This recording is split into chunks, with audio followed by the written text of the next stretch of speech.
English learning YouTube চেনেলত আপোনালোকক স্বাগতম জনাইছোঁ। মোৰ মৰমৰ ছাবস্ক্ৰাইবাৰ্ছ আৰু ভিউৱাৰ্ছ, মই মোৰ বৰ্তমান ভিডিঅ'ত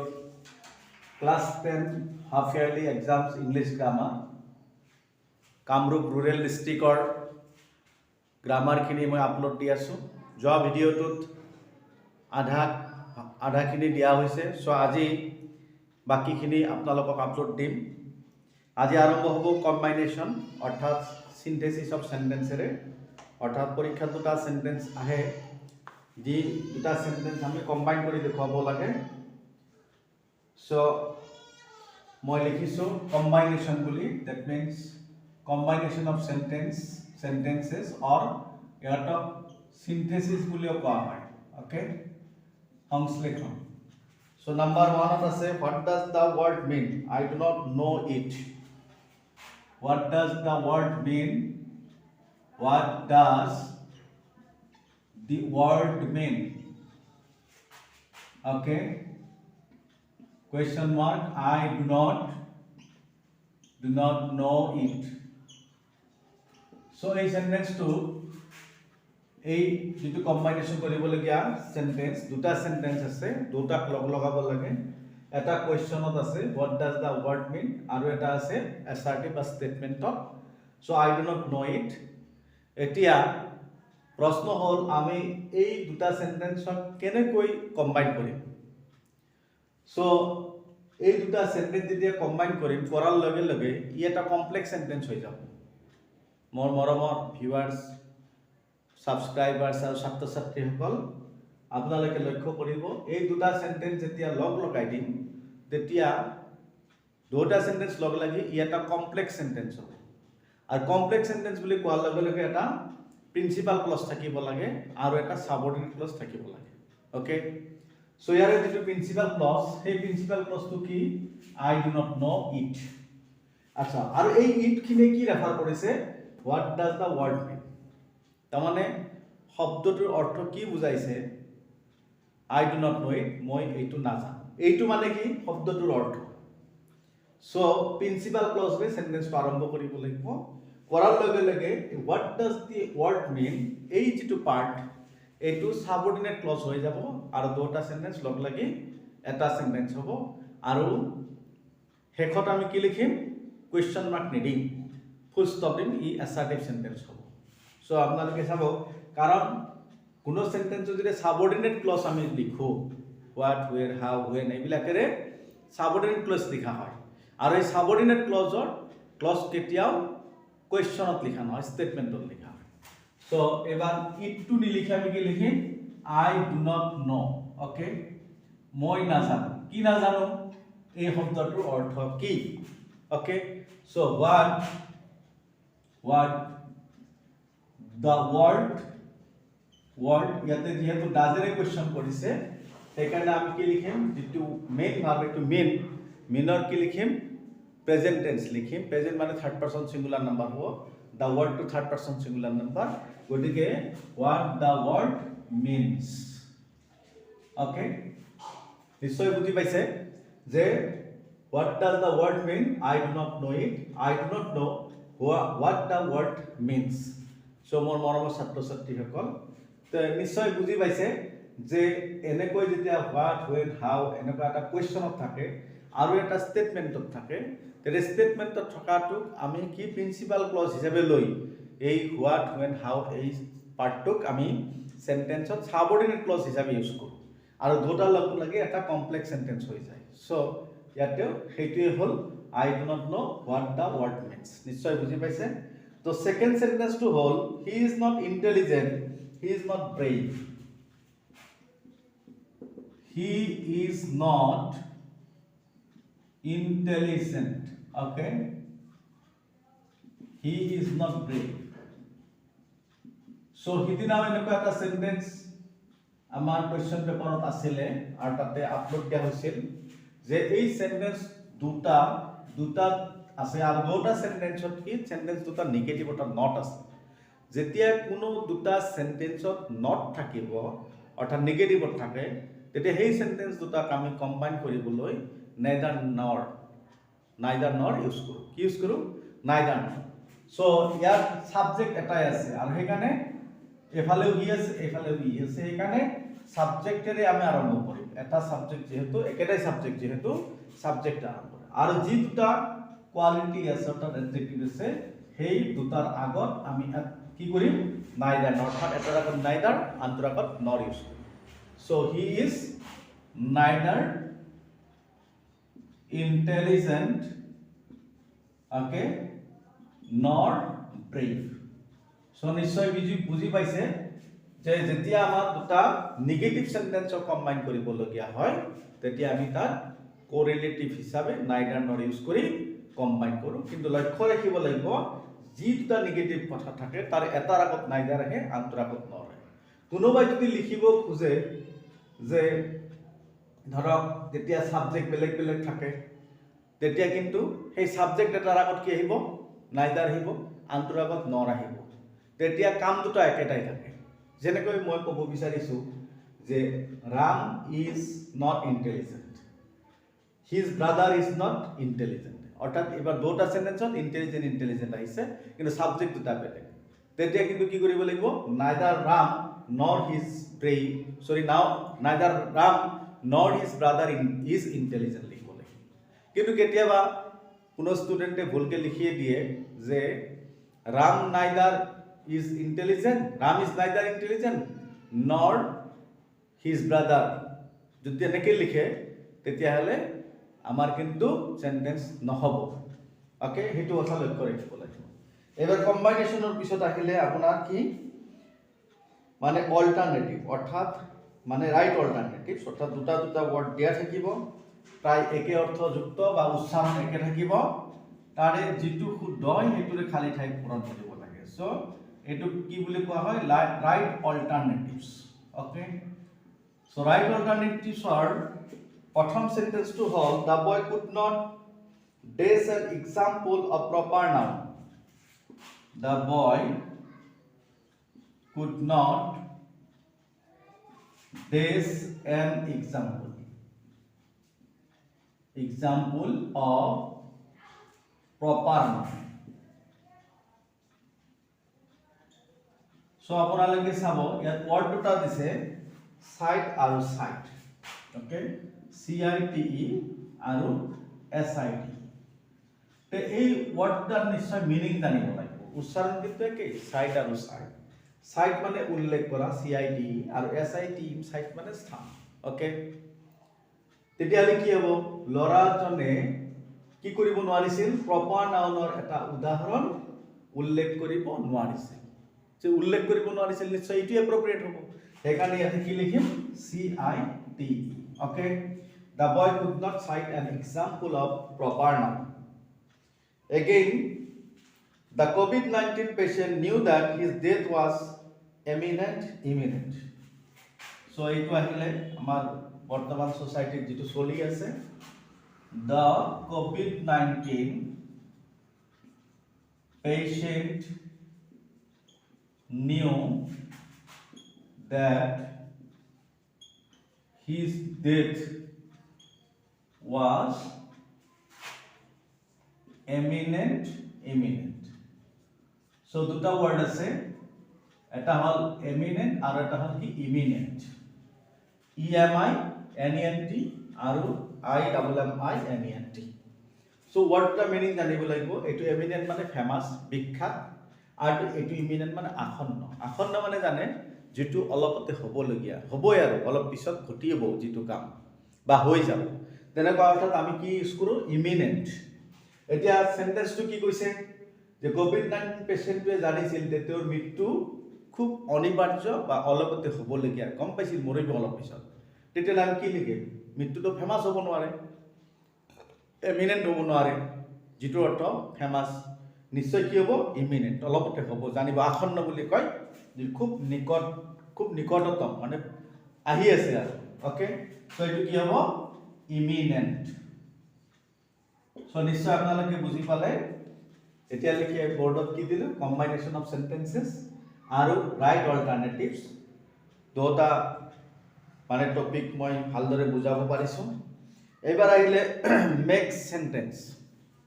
ওকে অৰ্থাৎ আমাৰ কিছুমান ফ্ৰেজ আছে, ফ্ৰেজবিলাকেৰে মেক সেন্টেন্স কৰিব দিছে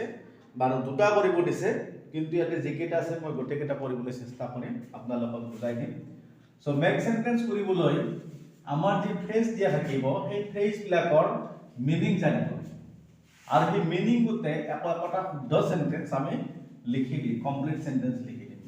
আৰু সেন্টেন্সটো সহজেই হওক যাতে গ্ৰামাটিক্যাল মিস্টেক নাথাকে। সো মোৰ মৰমৰ ছাত্ৰ ছাত্ৰীসকল, যদি মেক সেন্টেন্স কৰিবলগীয়া যিবিলাক মেক সেন্টেন্স কৰিবলগীয়া যিবিলাক ফ্ৰেজ থাকে সেই সেন্টেন্সবিলাকেৰে এই ফ্ৰেজবিলাকেৰে আপোনালোকে কি কৰিব, সহজ easy but correct, simple but correct sentence লিখিবলৈ চেষ্টা কৰিম। সো প্ৰথমটো আছে look for. So look for মানে কি, বিচৰা। গতিকে ইয়াৰ দ্বাৰা এটা ধুনীয়া সৰু সেন্টেন্স আমি লিখি দিব পাৰোঁ আৰু সেন্টেন্সবিলাক যদি পাষ্ট টেন্সত লিখা হয় তেতিয়া ভুল হোৱাৰ চান্স কম থাকে আৰু জানিলে যিকোনো টেন্সতে লিখিব পাৰে। সো লুক ফৰ মানে বিচৰা। মই লিখো দ্য বয় ইজ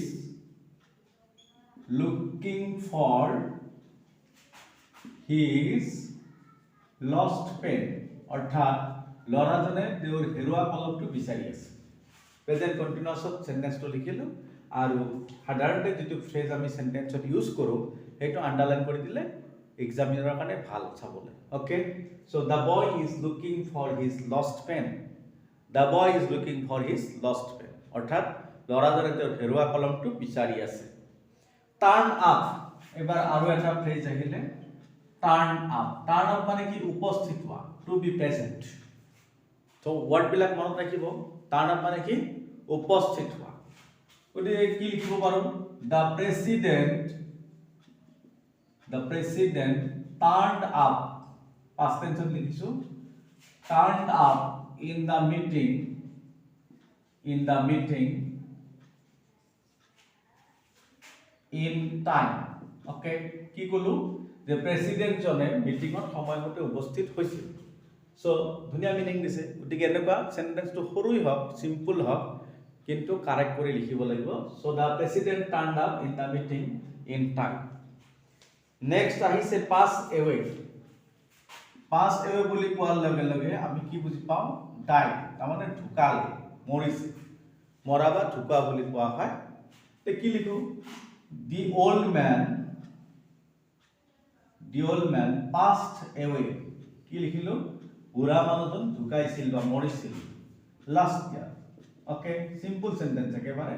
অৰ্থাৎ বুঢ়া মানুহজন যোৱা বছৰ ঢুকাইছিল বা মৰিছিল বা এই জগতৰ পৰা বিদায় লৈছিলে। গিভ আপ, এবাৰ আহিল গিভ আপ, বহুত ইজি আহিছে। গিভ আপ মানে ত্যাগ কৰা বা এৰি দিয়া। ওকে, গতিকে কি লিখিব পাৰোঁ, we must give up smoking for ever, অৰ্থাৎ আমি চিৰদিনৰ কাৰণে কি এৰিব লাগে, ধূমপান এৰিব লাগে। ধুনীয়া sentence, we must give up smoking for ever.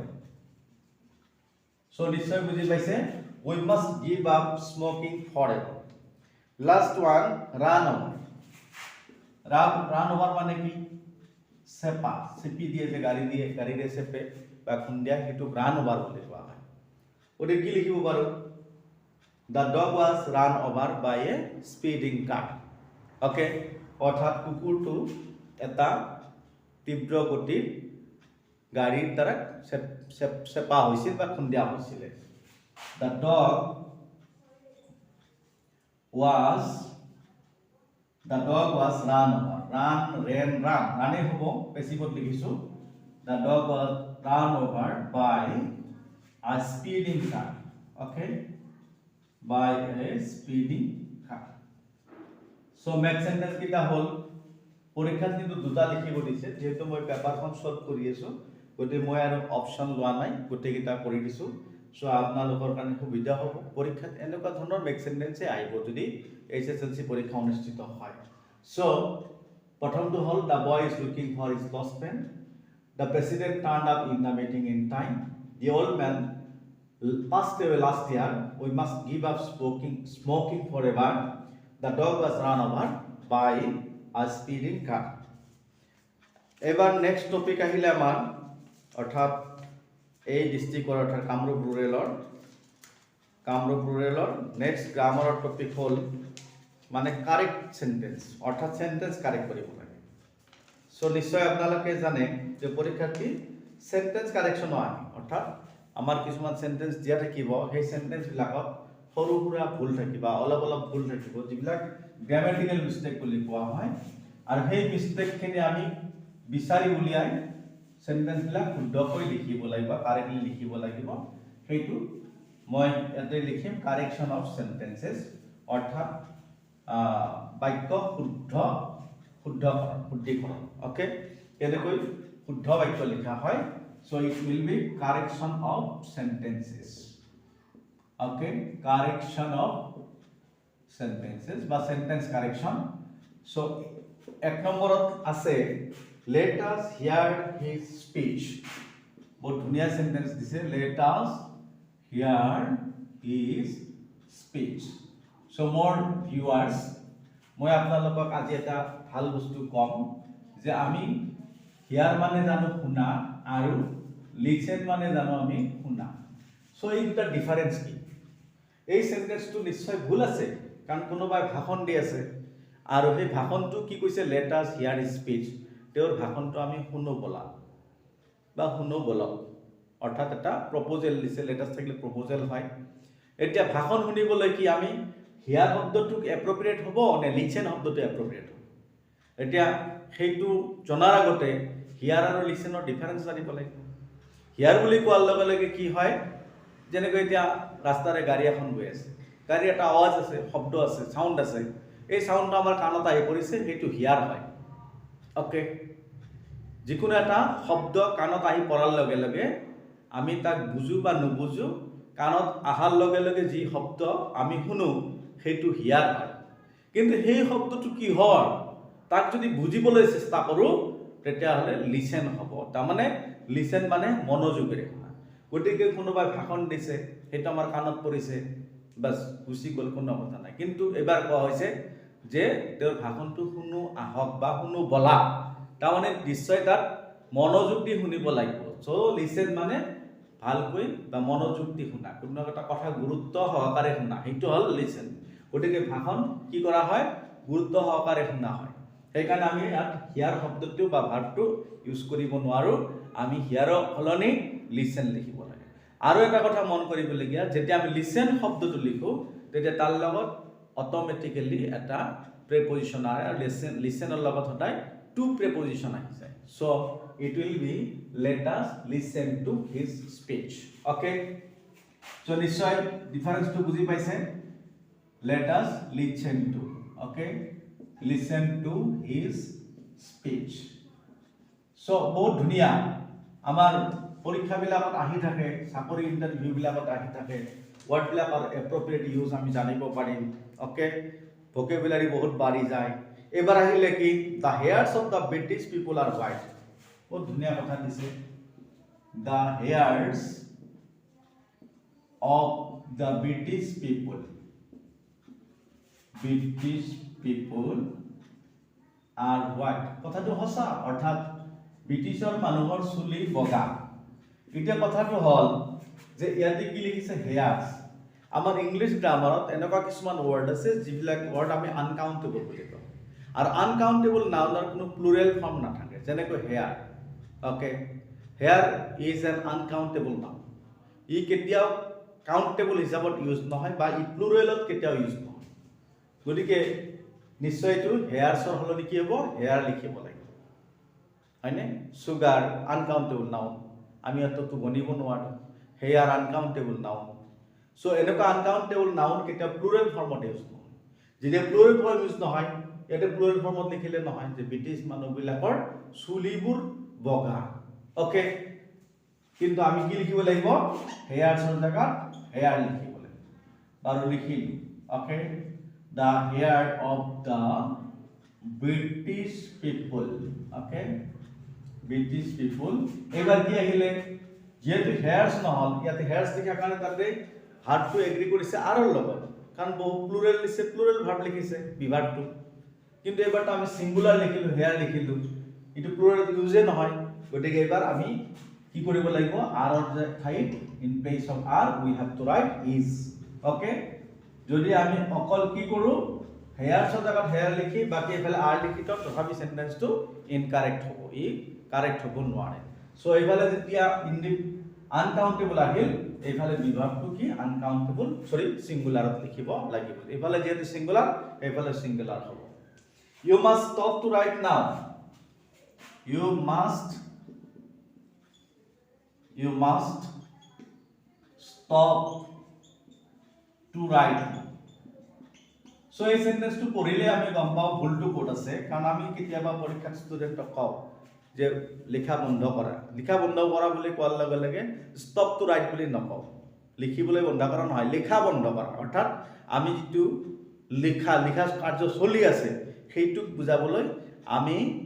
কি কৰো ৰাইটৰ যেটো জিৰাণখন সেইটোই ইউজ কৰো দ্যাট মিন্স ষ্টপ ৰাইটিং বুলি কও কি বুলি কও ষ্টপ ৰাইটিং গতিকে সেই সূত্ৰে এটো কি হ'ব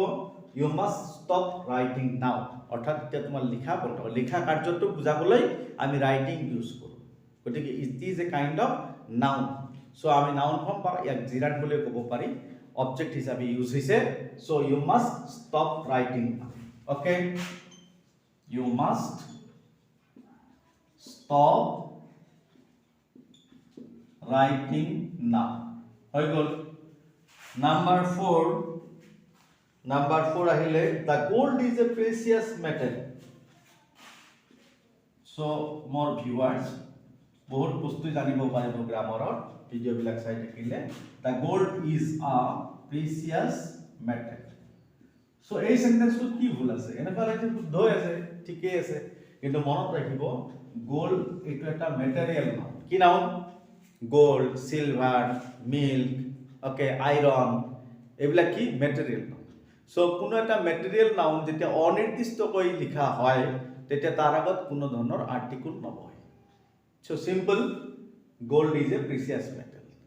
okay iron is a useful metal কি লিখিম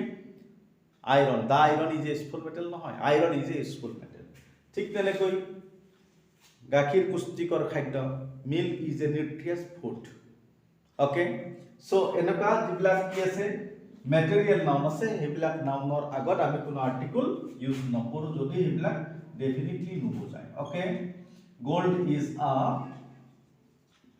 প্রিসিয়াস মেটাল ওকে সো এটা কারেক্ট হৈ গল নাও নাম্বার 5 টেল me where is the post office so tell me where is the post office so এনেকুৱা এটা অলপ আগতে পঢ়িলো কম্বাইনেশন মনত আছে নিশ্চয় কি I do not know what the word means লিখিছিল what does the word mean লিখা নাই কাৰণ এটা কথা মনত ৰাখিব যে আমাৰ যেটো সাবঅৰ্ডিনেট ক্লজ থাকে হেতু কেতিয়াও কোৱেশ্চনত লিখা নহয় ওকে সো ইয়াতে tell me to all principal clause where is the post office এইটো হল সাবঅৰ্ডিনেট ক্লজ আৰু এই সাবঅৰ্ডিনেট ক্লজটো আপুনি পঢ়িলেই গম পাব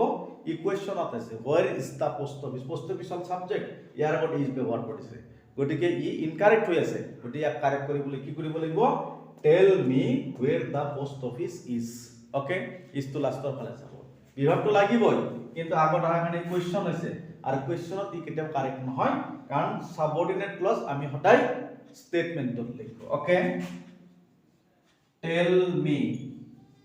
where the post office is নিশ্চয় বুজি পালে এবাৰ লাস্ট ওয়ান আছে she narrated the story shortly last মই ওপৰত লিখিছো কারেকশন অফ সেন্টেন্সেস মুছে দিছো অর্থাৎ she narrated the story shortly 6 okay she narrated the story shortly so এটা কি ভুল আছে এনেকুৱা লাগে সেন্টেন্সটো শুদ্ধই আছে কাৰণ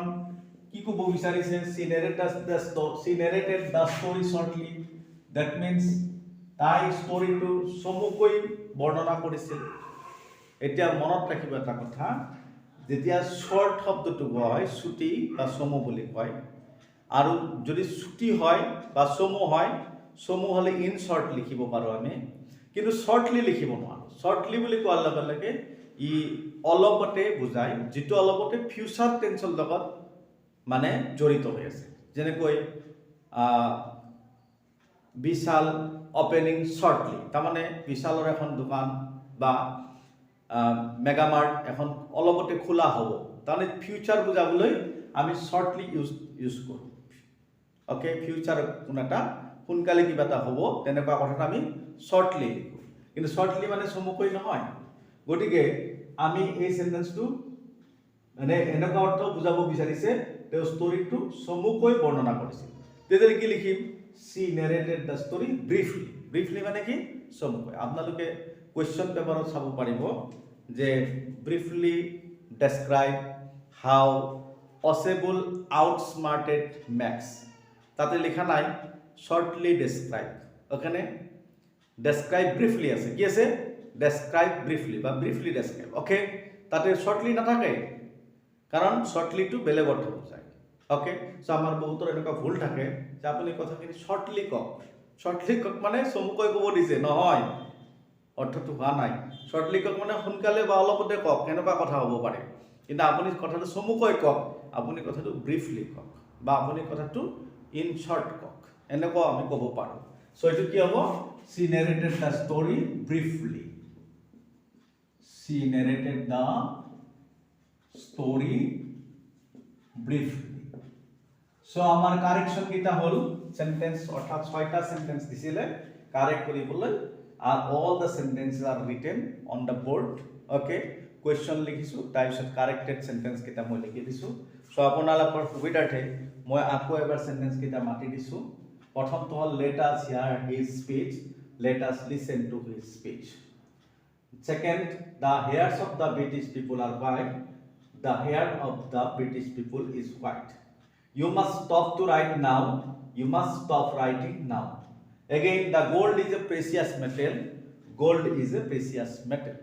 again tell me where is the post office tell me where the post office is the last but not the least we can say she narrated the story shortly she narrated the story briefly so নিশ্চয় বুজি পাইছে যে আমাৰ sentence বিলাক কেনেকৈ correct কৰা হয় আৰু কাৰেকশন অফ সেন্টেন্সত আপোনাৰ গ্ৰামাৰৰ আটাইকেইটা বিষয়ে আহিব পাৰে যেনেকৈ ইয়াতে আমি কাৰেকশন কৰোঁতে কি কৰিলো ভাৰ্বৰ কাৰেকশন কৰিলো তাৰপিছত আৰ্টিকুলৰ কাৰেকশন কৰিলো ওকে তাৰপিছত এপ্ৰোপ্ৰিয়েট ৱৰ্ডৰ কাৰেকশন কৰিলো তাৰপিছত ক্লজৰ কাৰেকশন কৰিলো অৰ্থাৎ আমাৰ সাবঅৰ্ডিনেট ক্লজ কেতিয়াও কোৱেশ্চনত নহয় গতিকে বিভিন্ন ধৰণৰ গ্ৰামাৰৰ আটাইকেইটা চেপ্টাৰ ইনক্লুড কৰি আমাৰ সেন্টেন্স কাৰেকশন পৰীক্ষাত সোধা হয় সো গোটেইকেইটাত যেতিয়া মানে আমাৰ নলেজ থাকিব তেতিয়া সেন্টেন্স কাৰেকশন কিটা আমি কৰিব পাৰিম গ্ৰামাৰৰ আটাইকেইটা টপিকে আমি ভালকে জানিব লাগিব এইবাৰ আহিল লাষ্ট ট্ৰান্সলেশন ওকে সো ট্ৰান্সলেশন কিটা এতিয়া আমি কৰিম কামৰূপ ৰুৰেলৰ আৰু ট্ৰান্সলেশন কৰাৰ লগে লগে পেপাৰখন শেষ হৈ যাব অৰ্থাৎ এই নম্বৰ দিলে পৃথিৱী সূৰ্যৰ চাৰিওফালে ঘূৰে ভেৰি ইজি সেন্টেন্স আমি সকলোৱে জানো পৃথিৱী সূৰ্যৰ চাৰিওফালে ঘূৰে সো ভেৰি ইজি এইটো এটা সঁচা কথা প্ৰেজেন্ট ইনডিফিনিট টেন্সত লিখা হয় আৰু পৃথিৱী কি লিখিম দি আৰ্থ লিখিম তাৰপিছত ঘূৰে মুভস লিখিম কোনোবাই ৰিভলভসও লিখিব পাৰে ওকে সো ঘূৰে ঘূৰাৰ ইংলিছ কি move the earth to third person singular number এখানে কি হবো মুভস হবো দি আৰ্থ মুভস চাৰিওফালে round the sun okay they are moves around the sun হৈ গল বি নম্বৰত আছে অসমৰ কাজিৰঙা পৃথিৱী বিখ্যাত okay অসমৰ কাজিৰঙা পৃথিৱী বিখ্যাত এইটো সঁচা কথা এইটো ইউ প্ৰেজেন্ট ইনডিফিনিট টেন্সত হ'ব অৰ্থাৎ কাজিৰঙা অফ আসাম কি লিখিম আমি অসমৰ কাজিৰঙা মানে কি কাজিৰঙা ঠাইৰ নাম যাৰ কাৰণে দা কাজিৰঙা নিলিখো ওকে কাজিৰঙা অফ আসাম পৃথিৱী বিখ্যাত is world famous okay or is famous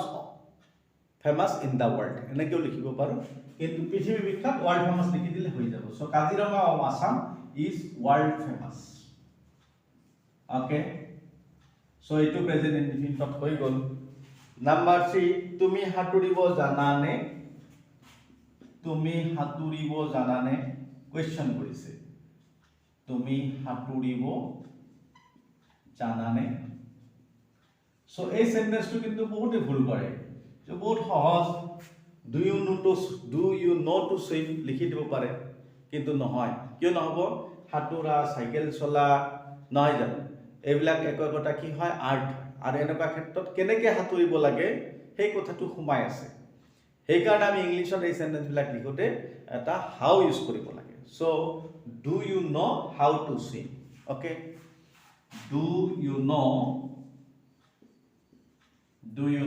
how to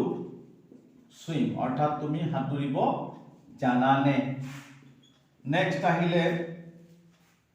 লৰাজনক বুদ্ধিমান যেন লাগে বহুত ধুনীয়া সেন্টেন্স গোটেইকেইটা সেন্টেন্স কিন্তু প্ৰেজেন্ট ইনডিফিনিট টেন্সত দিছে লৰাজনক বুদ্ধিমান যেন লাগে যেন লাগে অৰ্থাৎ মানে অনুমান কৰিছে গতিকে এই সেন্টেন্সটো কেনেকৈ লিখিম ইয়াৰ subject hall da boy লৰাজন so the বয় লিখি লওঁচোন দা বয় যেন লাগে তাৰ কাৰণে আমি ইংলিছ লিখিম সিম শব্দটো আছে এস ডাবল এম সিম গতিকে কি লিখিম দা বয় সিম দেখা গল the boy to third person singular number আর প্রেজেন্ট ইনডিফিনিট গতিকে কি হ'ব দা বয় সিমস তাৰপিছত কি লিখিম টু বি ইন্টেলিজেন্ট ওকে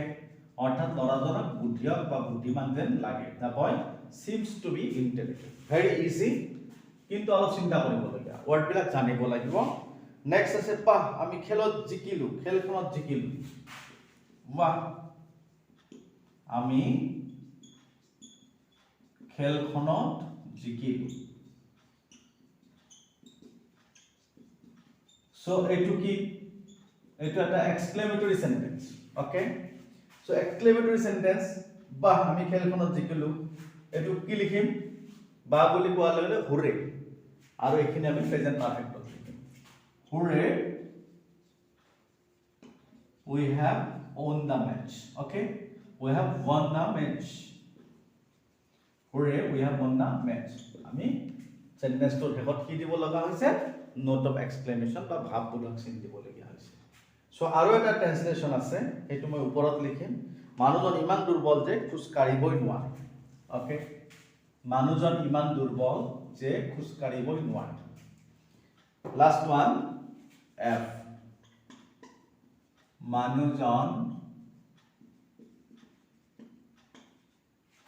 মানুহজন ইমান দুৰ্বল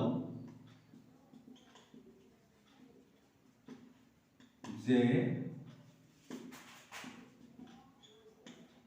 খোজ কাঢ়িবই নোৱাৰে সো এইটো এটা সেন্টেন্স যি সেন্টেন্সে কি কৰিছে মানে এনেকুৱা কথা বুজাই দিছে যে মানুহজন বহুত দুৰ্বল খোজ কাঢ়িব নোৱাৰে গতিকে এই সেন্টেন্সটো সাধাৰণতে আমি কমপ্লেক্স সেন্টেন্সত লিখিব লাগিব আৰু এই কমপ্লেক্স সেন্টেন্সত লিখিবলৈ আমি so dot dot that use কৰিব লাগিব অৰ্থাৎ মানুহজন ইমানেই দুৰ্বল দা ম্যান ইজ সো উইক ইমানেই দুৰ্বল যে that he can not walk okay আৰু এনেকুৱা সেন্টেন্সত কেতিয়াবা পৰীক্ষাত আকৌ আহে টু ইউজ কৰি লিখিবলৈ আহে তেতিয়া কি লিখা যায় the man is too weak to walk কোনোবাই যদি লিখে কোনো ষ্টুডেন্টে the man is too weak to walk তথাপি সেন্টেন্সটো কারেক্ট হ'ব ওকে সো একেবাৰে ওয়ার্ড বাই ওয়ার্ড যদি আমি মিলাই লিখো কি হ'ব the man is so weak the man is so weak that he cannot walk অর্থাৎ মানুহজন ইমানেই দুৰ্বল যে তেওঁ খোজ কাঢ়িব নোৱাৰে সো ট্ৰান্সলেচন কেইটা হৈ গল আৰু ইয়াৰ লগে লগে কামৰূপ ৰুৰেল ডিস্ট্ৰিক্টৰ আমাৰ ইংলিছৰ যিখিনি হাফ ইয়াৰলি গ্ৰামাৰখিনি আছিলে গোটেইখিনি আপলোড দিয়া হ'ল সো ট্ৰান্সলেচন কেইটা মই আকৌ এবাৰ আপোনালোকক কৈ দিছোঁ ধৈৰ্য সহকাৰে শুনিব পৃথিৱী সূৰ্যৰ চাৰিওফালে ঘূৰে the earth moves round the sun অসমৰ কাজিৰঙা পৃথিৱী বিখ্যাত Kaziranga of Assam is world famous next তুমি সাঁতুৰিব জানানে? Do you know how to swim? আকৌ ল'ৰাজনক বুদ্ধিমান যেন লাগে। The boy seems to be intelligent. আকৌ বাহ আমি খেলখনত জিকিলো। Hurray we have won the match. আকৌ আহিল লাষ্ট ওৱান, মানুহজন ইমান দুৰ্বল যে খোজ কাঢ়িবই নোৱাৰে। The man is so weak that he can not walk. So' মোৰ মৰমৰ ভিউৱাৰ্ছ, মোৰ মৰমৰ ছাত্ৰ ছাত্ৰীসকল, যে এইখিনিতে মই মোৰ কামৰূপ গ্ৰাম্য জিলাৰ যি ইংলিছ গ্ৰামাৰৰ ভিডিঅ'টো মই এইখিনিতে শেষ কৰিলোঁ। চ' আপোনালোকে মোৰ চেনেলটো চাই থকাৰ কাৰণে আপোনালোকক মই আকৌ এবাৰ ধন্যবাদ জ্ঞাপন কৰিছোঁ।